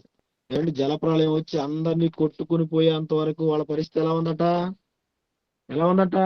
తినుచు త్రాగుచు. అదే చదువుకున్నాం 6:25 మత్తయి సువార్త. ఏమి తిందుమో, ఏమి తాగుదుమో, ఏమి ధరించుకుందుమో. వాళ్ళ ఆలోచన కూడా అదే. ఏం తినాలి, ఏం త్రాగాలి, పెళ్లి ఎలా చేయాలి, నారు ఎలా నాటాలి, ఇల్లు ఎలా కట్టాలి, ఇదే ఆలోచన. జలప్రళయం వచ్చి అందరినీ కొట్టుకొని పోయిందట. మొత్తం నీట మునిగి చచ్చిపోయారు ఊపిరాడక. ఏమండి, ఒక్కడి ఊహల్లోనైనా దేవుడు ఉన్నాడా? అందుకే దేవుడు మన ఊహల్లో ఆయన ఉండాలని ఆశపడుతున్నాడు. అందుకే మనకొక నిర్ణయ కాలాన్ని దేవుడు ఇచ్చాడు. ఆ నిర్ణయ కాలంలోనే మనం ఏం చేయాలి? దేవుని తెలుసుకోవాలి, దేవుని వెతకాలి, ఆయన మన ఊహల్లో ఉంచుకోవాలని చెప్తున్నాడు. చివరిగా ఒక మాట చూద్దాం. అపోస్తలుల కార్యం 17వ అధ్యాయం 26వ వచనం చదువుదాం. అపోస్తలుల కార్యం 17వ అధ్యాయం 26వ వచనం. మరియు యావత్ భూమి మీద కాపురముండుటకు ఆయన యొక్కని నుండి ప్రతి జాతి మనుషులను సృష్టించి, వారు ఒకవేళ దేవుని తడవులాడి కనుగొందురేమో అని తన్ను వెదకు నిమిత్తము నిర్ణయ కాలమును వారి నివాస స్థలము యొక్క పొలిమేరలను ఏర్పరచెను. ఆయన మనలో ఎవరికి దూరంగా ఉండువాడు కాడు. చాలండి. చూసారా ప్రియులారా, దేవుడు మన దగ్గరే ఉన్నాడట, దూరంగా లేడు. ఆయన నువ్వు వెతికితే నీకు దొరికే అంత సమీపంగా ఉన్నాడట. అర్థమైందా? ఆయన సమీపమున ఉండగానే మీరు ఆయనను వేడుకోనండి. యెహోవా దొరుకు కాలం అంది మీరు ఆయనను వెతకండి అని చదువుకున్నావా లేదా? ఆయన మన సమీపంగానే ఉన్నాడు, మన దగ్గరగానే ఉన్నాడు. కానీ నువ్వు కనుగొనటం లేదు. నువ్వు కనుగొనాలనే ఏమండి పొలిమేరలను ఏర్పాటు చేశాడు. ఈ పరిధిలోని దేవుడు నీకు దొరుకుతాడట. కానీ నువ్వు వెతకటం లేదు. మన వస్తువులు పోతే ఎలా వెతుకుతావండి? మన వాళ్ళు తప్పిపోతే ఎలా వెతుకుతాం? మరి దేవుడిని ఎప్పుడైనా అంత ఇంట్రెస్ట్ గా వెతికావా? లేదు కదా. అందుకే అన్నాడు, వెతకండి, నన్ను వెతకాలని నీకంటూ ఒక నిర్ణయ కాలాన్ని నేను నియమించాను. ఏంటి ఆ నిర్ణయ కాలం? మనకి ఇవ్వబడిన ఆయుష్కాలమే. ఇక ఈ నిర్ణయ కాలం క్లోజ్ అయిపోయింది అనుకోండి, ఇక నిత్యాగ్నిలోనికి వెళ్ళిపోవాలి. అందుకే ప్రతి మనిషికి కూడా దేవుడు నిర్ణయించిన కాలమే ఈ బ్రతుకు కాలం, ఆయుష్కాలం. నువ్వు కన్ను మూసేలో ఆయన తెలుసుకోవాలి. ఏమండి, కన్ను మూసేలాగా తెలుసుకోవాలి. అందరికంటే లక్కీ ఫెలో, అదృష్టవంతుడు భూమి మీద ఎవరైనా ఉన్నారంటే ఒకే ఒక అతను ఉన్నాడండి. ఎవరతను? చెప్పండి ఎవరైనా. సిలువలో. వెరీ గుడ్ అండి, వెరీ గుడ్. సిలువలో దొంగ. వీళ్ళరా, అతనికంటే ప్రపంచంలో అదృష్టవంతుడు ఎవడు లేడు. మనం అనుకుంటాం కదా, కేరళ లాటరీ తగిలితేను, యూరో లాటరీ తగిలితేను అదృష్టవంతుడు అనుకుంటాం మనం. కానీ ఆ డబ్బులు తీసుకొని ఏం చేస్తాం? నరకానికి వెళ్ళిపోతాం. సిలువలో దొంగ అంత లక్కీ ఫెలో ఎవరో లేరండి. నిర్ణయకాలం దేవుడు అప్పటి వరకు నిర్ణయించాడు వాడికి, ఇప్పటి వరకైనా తెలుసుకుంటాడే అని చెప్పేసి. చూసారా, ఆ పక్కన ఉన్నవాడు తెలుసుకోలేదు, ఇతను తెలుసుకున్నాడంటే ఇతను అదృష్టవంతుడే కాదా? అప్పటి వరకు నిర్ణయకాలం ఉందా లేదా తన జీవితంలో? అంటే నువ్వు కన్ను మూసేలోగా నిజమైన దేవుడు తెలుసుకోవాలి. అందుకే దేవుడు ప్రతి మనిషికి నిర్ణయించాడు కాలం. ఆ నిర్ణయ కాలంలోనే మనం దేవుణ్ణి వెతికి తెలుసుకోవాలి. మన ఊహల్లో ఆయనకు చోటు ఇవ్వాలి. కానీ మన ఊహల్లో దేనికి చోటు చెప్పండి? తెల్లవారితే ఏం తినాలా, ఏం త్రాగాల, ఏం కట్టుకోవాలా, ఉద్యోగానికి వెళ్ళాలి, వ్యాపారానికి వెళ్ళిపోవాలి, ఏమండి, పంటలు పండించాలి, పేరు సంపాదించాలి, రాజకీయంలోకి వెళ్ళాలి, మంచి ఆటలాడాలి. ఇవే ఆలోచనలు తప్ప అసలు దేవునికి చోటు ఉందా మన హృదయంలో? దేవునికి చోటు ఉందా? అందుకే హృదయంలో చోటు లేని సమాజాన్ని నీట ముంచి చంపేశాడు. అలాగే వారి హృదయంలో దేవునికి చోటు లేనందుకు సొదొమ గొమొర్రా కాల్చి చంపేశాడు. మరలా రెండో రాకల్లో కూడా అదే పునరావృతం అవుతుందని హెచ్చరిస్తున్నాడు. అర్థమైందా? ఎవరి హృదయాల్లో నాకు చోటు ఇవ్వలేదు వాళ్ళందరినీ ఏం చేస్తాను? నేను ఏం చేస్తాను? అగ్నితో కాల్చి వేస్తాను అన్నాడు. పంచభూతములు మిక్కటమైన వేండ్రంతో లయమైపోతాయి, కాలిపోతాయి అన్నాడు. ఆ మంటల్లో పడి కాలిపోయే కంటే నీకు ఇవ్వబడిన నిర్ణయ కాలంలోనే నీ హృదయంలో, నీ ఊహల్లో దేవునికి చోటిచ్చి ఆయన కుమారుడిగా, ఆయన కుమార్తెగా ఈ భూమి మీద బతికి దేవుడు అన్న పరలోక ప్రవేశం చేయాలని దేవుడు తన చేతులు చాపుతూ ఉన్నాడు. అందుకు ఇకనైనా ఆయన వైపు మళ్ళుకొని ఆయన కృపాహస్తాల కింద మనం అందరం చేరిపోయి ఆయన చల్లని హస్తాల కింద సురక్షితంగా ఉంటే మనకు మేలు. కాదనుకొని వెళ్ళిపోయావా, నిత్యాగ్నికి వెళ్ళిపోతావు. అందుకే ఇకనైనా మన ఊహల్లో దేవునికి చోటిచ్చి మనమంతా కూడా పరలోక ప్రవేశం చేయాలని కోరుకుంటూ ఈ కొద్ది మాటలు ముగిస్తూ ఉన్నాను. ప్రార్థన చేసుకుందామండి. ప్రేమ నమ్మకము కలిగిన మా ప్రియ పరలోకపు తండ్రి, గతించిన కాలమంతా నాయన క్షేమంగా కాపాడి మాకు ఆరోగ్యాన్ని, ఆయుష్నిచ్చి తోడుగా ఉన్నందుకు ధన్యవాదాలు. మా జీవితంలోనైనా ఇన్ని దినాలు తండ్రి మమ్మల్ని అందరినీ కాపాడారంటే ఇదిగో నేను మా ఊహల్లో మీకు చోటు ఇవ్వాలని, మా హృదయంలో మీకు స్థానం ఇవ్వాలని తండ్రి. కానీ మా మనసంతా తండ్రి లోక సంబంధమైన వ్యాపకాల్లో ఉన్న తండ్రి, అలా ఉన్నటువంటి ఒకనాటి సమాజాన్ని నీళ్ళలో ముంచి చంపేశారు, అగ్ని గంధకాల్లో కాల్చేశారు తండ్రి. అవి చదువుకుంటున్న మేము ఇదిగో నాయన మమ్ములను మేము తండ్రి మీ వాక్యంతో జాగ్రత్త చేసుకొని మా ఊహల్లో తండ్రి మీకు చోటు కల్పించే భాగ్యాన్ని దయచేయండి. ఇదిగో నాయన ఈ భూమి మీద అన్ని అశాశ్వతం, మీరే నాయన శాశ్వతం, మీరున్న లోకం శాశ్వతం. ఆ లోకాన్ని చేరుకోవడానికి ఈ నిర్ణయ కాలంలో తండ్రి మేము నాయన శ్రద్ధతో మిమ్మల్ని వెతికి మిమ్మల్ని కనుగొని మీ కొరకు ఉన్నతంగా ఈ భూమి మీద బ్రతికే భాగ్యాన్ని దయచేయమని కోరుకుంటున్నాం తండ్రి. ఇదిగో నాయన మరి బెంగళూరు వారి ద్వారా గూగుల్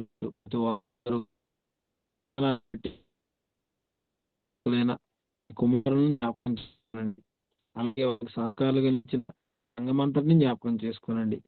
ఈ గూగుల్ మీట్ కార్యక్రమంలో ఆయన పాల్గొని అనేక మంది దైవజనుల ద్వారా మంచి మాటలు నేర్చుకుంటున్న మీ పిల్లలందరిని బట్టి తండ్రి మీకు ధన్యవాదాలు తెలియజేసుకుంటున్నాం. మీ పిల్లలందరి కుటుంబాలను దీవించండి, ఆశీర్వదించండి, ఆయుర ఆరోగ్యాలు దయచేయండి. వారు చేస్తున్న ప్రతి విధమైన పనులు తోడుగా ఉండమని వేడుకుంటున్నాం. నేటి దినాన తండ్రి సమయంలో మీ మాటలనైనా మీ పిల్లలతోనైనా పంచుకోవడానికి ఇదిగోనైనా మీరు ఇచ్చిన అవకాశాన్ని బట్టి, మీ పిల్లలు కల్పించిన అవకాశాన్ని బట్టి ధన్యవాదాలు తెలియజేసుకుంటున్నాం. మా మధ్య ఏర్పడిన ఆత్మబంధము తండ్రి మేము ఉన్నంతకాలం కొనసాగులాగిన కృపను అనుగ్రహించమని కోరుకుంటున్నాం. మీ పిల్లలందరికీ నాయన మీ కృపను ఎడబాయక తోడుగా ఉంచమని వేడుకుంటూ యేసుక్రీస్తు వారి పవిత్రమైన నామమున ఈ ప్రార్థన అడిగి వేడుకుంటున్నాం మా తండ్రి, ఆమేన్. ఆశీర్వాదం తీసుకుందామండి. మన తండ్రి అయిన దేవుని ప్రేమ, ఆయన కుమారుడైన యేసుక్రీస్తు వారి కృప, పరిశుద్ధాత్మ దేవుని అన్యోన్య సహవాసము సదాకాలం మనందరికీ తోడేని నడిపించునుగాక. ఆమేన్. అందరికీ వందనాలండి.